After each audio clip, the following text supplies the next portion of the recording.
Bienvenue dans le Carré des Badass, le podcast où les entrepreneurs partagent les soft skills qui les mènent au succès, tout en dévoilant leurs histoires inédites.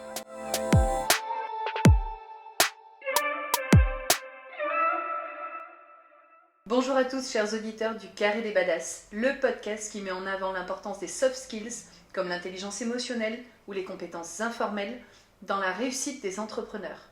Je suis Amandine Foucault, directrice de l'agence de communication Air Numérique depuis 7 ans et aujourd'hui nous accueillons Justine Badon. Bonjour. Bonjour Justine. Dirigeante de la société Villa 196, une belle société d'agencement de cuisine sur mesure au profit de clients qui ont le goût du détail, c'est ça? Merci. Ça Ouais, c'est ça. Bon Justine, comment tu vas? Bah écoute, ça va, je suis très heureuse d'être ici aujourd'hui. Bon, on est très contente de t'accueillir aussi au Carré des Badass. Merci. Bon, on y va? Allez, c'est Allez. parti. Alors, on va parler un petit peu de toi. On va pas faire un CV de toi évidemment, mais si tu devais te définir en une punchline, qu'est-ce que ce serait? Alors, disons que je pourrais me définir et définir mon travail. Souvent, les gens me disent que je suis une psychopathe du détail. Donc, c'est vraiment ça. Tu sais que psychopathe, c'est malade du détail. Ouais, je sais, mais je suis vraiment là-dessus, ouais. Je suis vraiment là-dessus. Bon, il y a pire que d'être psychopathe du détail. En soi, je pense que les clients apprécient. Oui. Bon, eh ben, c'est une bonne punchline alors. Tu es devenue entrepreneur donc il y a 1 an, c'est Oui. ça? Tout à fait. Tu as donc racheté l'entreprise pour laquelle tu travaillais auparavant. Exactement. Qu'est-ce qui a créé un déclic chez toi sur le fait de devenir entrepreneur? Est-ce que tu t'es réveillé un matin en disant bingo, je deviens entrepreneur, ou est-ce que c'était vraiment un projet de vie? Alors moi j'ai toujours grandi dans un monde où je m'étais dit j'aurai ma boîte. Ok. J'ai eu la chance d'arriver ici donc dans le Golfe il y a 5 ans. J'étais pas du tout dans l'optique d'ouvrir ma boîte tout de suite et en fait tout simplement le déclic ça a été que mon ancien patron m'a dit je revends. Donc là j'ai Bingo. même pas cherché à comprendre. Voilà. C'était mon déclic. J'étais Tu soit as vraiment vu l'opportunité, tu t'es dit ça y est, c'est le moment, c'est pour moi. Je me suis même pas posé la question. C'était logique, parce que je me voyais pas faire autre chose. Et on verra plus tard que j'ai eu la chance de pouvoir le faire, mais oui. Oui. C'était hyper aligné quoi. Voilà, exactement. C'était le moment. Ça veut dire que tu as vraiment une âme d'entrepreneur. Ouais, il paraît. Quand tu regardes ton parcours, est-ce que du coup tout ça, dans ta vie globale, est-ce que c'était un plan bien carré ou finalement est-ce que c'est un joyeux bordel mais au final tu t'en sors? Alors, absolument pas carré du tout. J'ai beaucoup déménagé, fait beaucoup de boulots différents et en fait c'est juste... je pense ma spontanéité qui a fait que je suis arrivée ici, j'ai eu ce boulot et puis voilà. T'as su voir les l'enchaînement, quoi. opportunités et c'est- finalement les saisir aussi. C'est clairement le boulot qui fait ma vie plus qu'autre chose, donc forcément je saisis les opportunités quand elles arrivent. Et ben c'est génial parce que saisir des opportunités, ça veut dire qu'on sait les voir aussi. Et ça fait partie des soft skills justement d'entrepreneurs qu'on aime beaucoup, qui sont très importantes. Donc bravo. Merci. Alors maintenant, on va parler donc de ton parcours. Le bon, le moins bon, et ce qui est carrément what the fuck. Ok ? Ok. Est-ce que tu peux nous raconter un moment, depuis 1 an, ou même avant d'ailleurs, où tu t'es pris un mur en pleine face et comment t'as rebondi du coup? Alors, c'est même avant 1 an, parce que j'ai repris il y a 1 an, mais juste avant, il a fallu aller voir les banques pour pour demander un prêt pour acheter la boîte. Et concrètement, le mur m'est complet. Parce que moi, je vis dans Les le banques, monde elles mettent souvent des murs.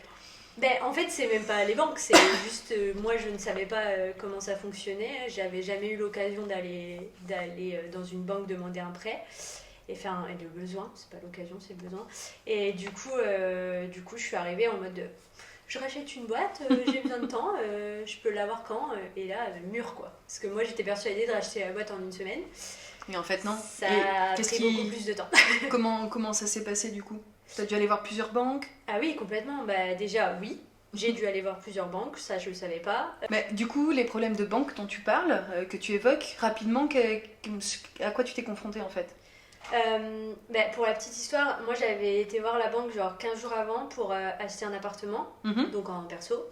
Et du coup je savais à peu près combien je pouvais emprunter. Du coup je suis arrivée à la même banque en disant en fait je prends pas pour l'appart mais je prends pour une boîte. Donc on est ok. Et c'était à peu près le même montant. Les mêmes montants. Alors que c'est pas du tout la même chose quoi. Mais moi, pour moi on me prêtait pareil quoi. Pas du tout en fait. Après il y a, il faut faire une étude de marché, il faut leur présenter un business plan, etc. Patte blanche sur toute ta vie en fait, concrètement. Il faut une projection professionnelle et ensuite un état des lieux de ta vie, même perso, etc. Oui, complètement. Personnel, tes apports, si t'en as pas, combien tu gagnes, combien on peut dire à nos auditeurs de ne pas aller à la banque les mains dans les poches. Complètement. Ok. Voilà, il faut y aller avec un bon dossier. Après, ça se trouve, sur internet, vous demandez à vos comptables, etc. Mais ça se fait. Oui, tout se fait quand on veut. C'est pas le monde des bisounours. Ok. Autre question. Si ton parcours entrepreneurial était un film, ok. Est-ce que ce serait plutôt Mission Impossible, Les Bronzés Fonds du Business ou Fast and Furious sans frein à main? Waouh. Si je réponds, c'est un peu les trois, ça va faire. Alors attends, première, tu m'as dit? Je t'ai dit Mission Impossible, Les Bronzés Fonds du Business ou Fast and Furious sans frein à main.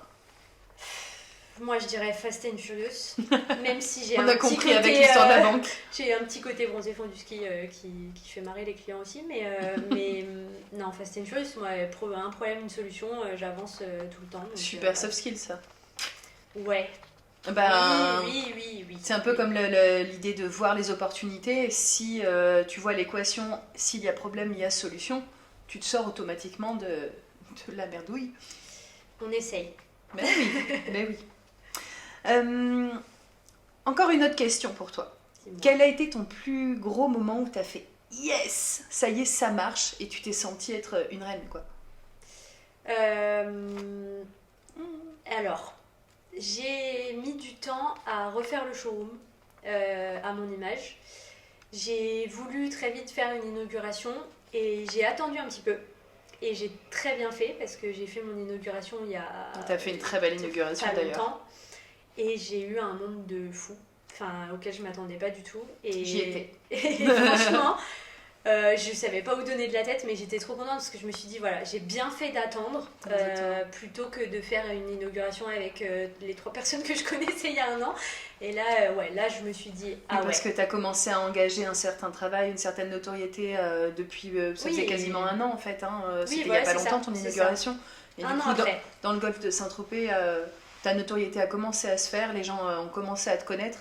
Exactement. Et ça a attisé encore plus de curiosité quoi, comme moment, comme événement. Ouais, j'étais contente. Tu peux l'être. Ouais. Toutes les victoires sont bonnes à prendre, ok? Il n'y a pas de petites victoires. Complètement. Et sinon, du coup, le truc le plus absurde que tu as fait dans ton business et bizarrement, ça a marché. Alors, je suis pas très réseaux sociaux.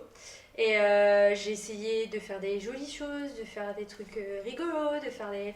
Et en fait, je me suis rendu compte. J'ai mis une story avec ma tête dessus que je n'avais jamais fait avant. Et en fait, ça, je me suis dit, de toute façon, j'avais même un peu honte, c'est ridicule et tout. Et il paraîtrait qu'Instagram met plus en avant quand on se montre. Donc voilà. Au-delà même apparemment, c'est le what the fuck que je me suis dit. Genre, ah ouais, ok, d'accord, je vends des cuisines, mais apparemment. C'est moi qu'on veut voir. C'est moi qu'on veut voir. Bah oui, mais c'est quand même toi qui es derrière. Oui, je comprends. Les gens attendent de voir.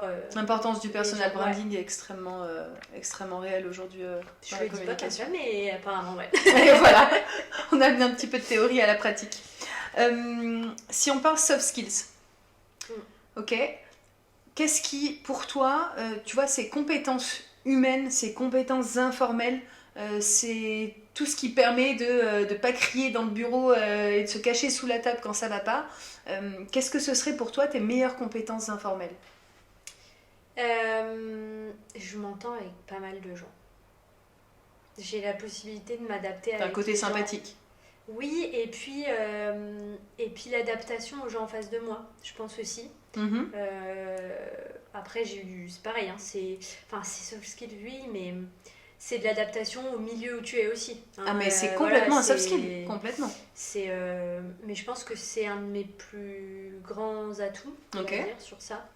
Et puis après, je sais faire pas mal de trucs, quoi. Donc, t'es assez polyvalente. Ouais, je suis polyvalente, ouais. Okay. Sur autant conception que je vais mettre la main à la pâte quand il faut sur les chantiers, etc. Voilà. Tu parlais tout à l'heure de ta vision aussi de ton équation problème égale solution. Ouais. C'est une vision assez optimiste aussi de la vie.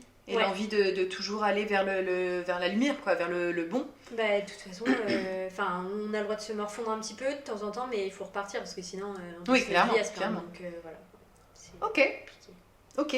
Ok. Et sinon, est-ce que tu as un talent caché qui te sert particulièrement dans ton business et que personne n'imaginerait ? Tu sais jongler avec 10 bouteilles, tu vois. Qui me sert particulièrement dans mon business, c'est que je sais faire des choses. C'est-à-dire, je sais faire un petit peu de plomberie, faire un petit peu d'électricité, faire un petit peu... Donc de temps en temps, ça me sort de petites merdes non prévues, pardon pour le gros mot, mais... et qui font avancer les choses plutôt que d'attendre, etc. Après, je suis c'est ton côté adaptatif là qui ressort. Je suis un petit peu bricoleuse, donc ça m'aide. Ok, c'est vrai qu'on dirait pas. Oui, t'as des chaussettes brillantes, je ne le voyais pas, mais elle a des chaussettes à paillettes quand même. Je sais, ça se voit pas et personne me croit quand je le dis, mais à un moment donné, quand il faut y aller, quoi. Donc, t'as entièrement raison. Bah, du coup, quand ça va pas, quand il y a un moment de crise, un moment de panique, est-ce que tu le gères plutôt en mode zen attitude, je me calme, je réfléchis, ou c'est vraiment le Titanic ? Je pense que je panique un peu. Et ben voilà quoi, faut trouver. Donc tu paniques, tu pleures un bon coup. Généralement j'appelle mon mari qui me dit oui, c'est normal, ça se passe comme ça dans la vie. Lui il relativise, c'est son soft skill. Je l'aime très fort, mais punaise, des fois genre j'ai juste envie qu'ils me disent ah mais panique ouais, tu vois, des fois j'ai vraiment envie de ça. Et puis en fait je me dis relativise, c'est vrai, il a raison. Je suis pas chirurgienne quoi, donc oui, tu sauves pas des vies non plus. Je sauve pas des vies, il faut juste que je fasse un peu attention, mais bon c'est... Oui, jusque-là c'est ton professionnalisme. Ouais.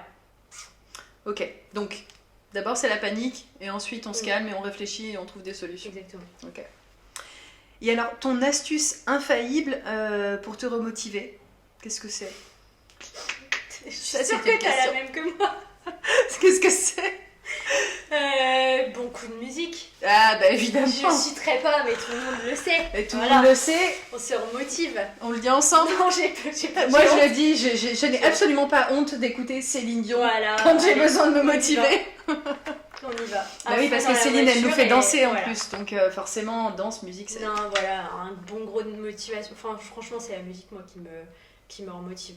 Je me lève, je mets la musique à fond dans le showroom. D'ailleurs, c'est ridicule parce que j'ai des grandes vitrines. À mon avis, il y a des gens qui ont dû me voir 2-3 fois danser. Mais ouais, ça me fait du bien. Ouais, et je peux vous le dire, des fois, on arrive au showroom, il y a Émilie Limage et elle est toute seule dans le showroom. J'ai des musiques... une certaine appétence pour des musiques. Pour des musiques un peu n'importe quoi. Et voilà. Mais on adore. Ok, bah, ça fait partie de toi en tant qu'entrepreneur. Donc on comprend à fond. C'est ça. Ok. Alors, moi je te propose qu'on mette un petit peu les auditeurs à l'épreuve là. Ok.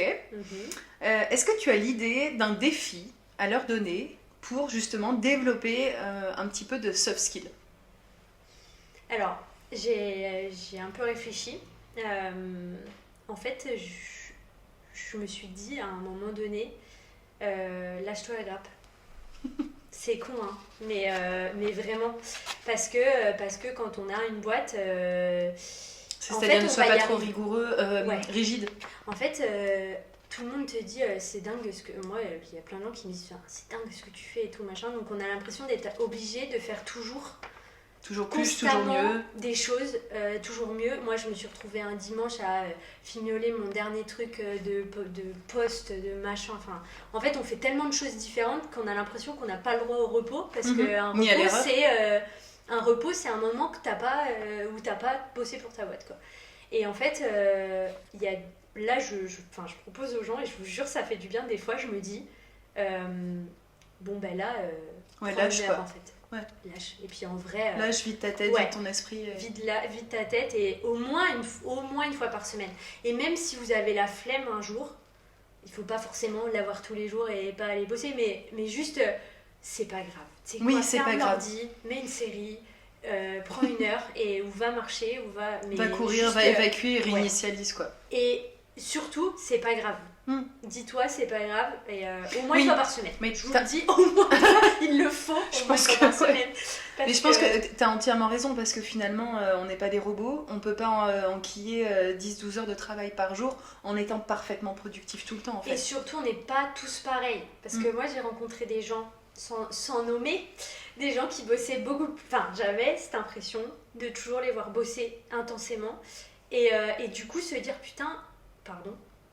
Mince, on peut pas, enfin je bosse pas autant qu'eux, j'arrive pas à bosser autant qu'eux, j'arrive pas à être concentrée autant qu'eux. Mais ça aussi, faut pas se comparer, en fait. Faut pas se comparer. Chacun son rythme et clairement, chacun ses possibilités. On est capable de faire tous des belles choses et à un rythme différent, donc il faut vraiment pas se comparer. C'est un gros... Ok, je pense que ça c'est extrêmement important et c'est un très bon défi aussi de ne pas se De comparer. pas se comparer, mais sinon vous êtes mort. clairement. Mais oui, parce qu'on sera toujours mieux ou moins bien que les autres à côté. Donc l'essentiel c'est d'être soi en fait. Ok, super. Et ben écoute, est-ce que tu as envie de dire une dernière phrase, une dernière punchline de fin? Alors moi je voudrais... Un petit conseil aux Je entrepreneurs. voudrais déjà te remercier parce que je trouve que le concept est génial. C'est cool. Et tes équipes. Et puis quoi, un conseil de fin, croyez en vos rêves. Non, c'est horrible, je sais pas quoi dire. Bon, c'est un peu Juste, bateau mais en vrai ça a du vrai. Juste des fois ça arrive. Quand on s'y attend pas, parfois ça arrive. Alors des fois ça arrive beaucoup plus tard qu'on en avait prévu ou pas, mais Faut y rien croire et faut prévoir. œuvrer pour. Prévoyez rien, suivez ce que vous avez à faire. De toute façon, il y a toujours des solutions. Non mais voilà, je me dis toujours Elle ça. est pas dada cool. Hein. Non mais c'est juste en fait, il n'y a rien qui vous retient. Jamais, si vous avez envie de faire quelque chose, faites-le vous. Et Ouais, pensez puis, pas, soyez... osez, Ah quoi. mais si, j'en ai un. Soyez égoïste. De ouf. Moi ça m'a réussi ma vie. Et j'ai la chance d'être entourée par des gens qui me connaissent bien, mais soyez égoïste. Ouais, Et mais entourez-vous bien aussi. par égoïsme, tu entends pas la chose égocentrique. Non, mais non. égoïste dans le sens, pensez d'abord à vous si vous voulez que le reste autour Ouais. fonctionne, quoi. Bah parce que si vous vous oubliez, en fait, les autres, ils suivent pas, quoi. Ouais, je pense que c'est Clairement. très juste dans le professionnel comme dans le personnel. Ouais. Ok. Et ben, merci beaucoup Justine d'avoir été là, d'avoir répondu à toutes ces questions. Et avec le sourire en plus. C'était un plaisir. C'était un plaisir. Et vous, chers auditeurs, merci beaucoup de nous avoir écoutés. Et à la prochaine. C'était le carré des badass. Ici, on parle vrai, on parle business, on parle mindset. Si tu veux aller plus loin, creuser l'entrepreneuriat, maîtriser les soft skills et saisir les opportunités avant les autres, abonne-toi. Rejoins ceux qui n'attendent pas mais qui construisent.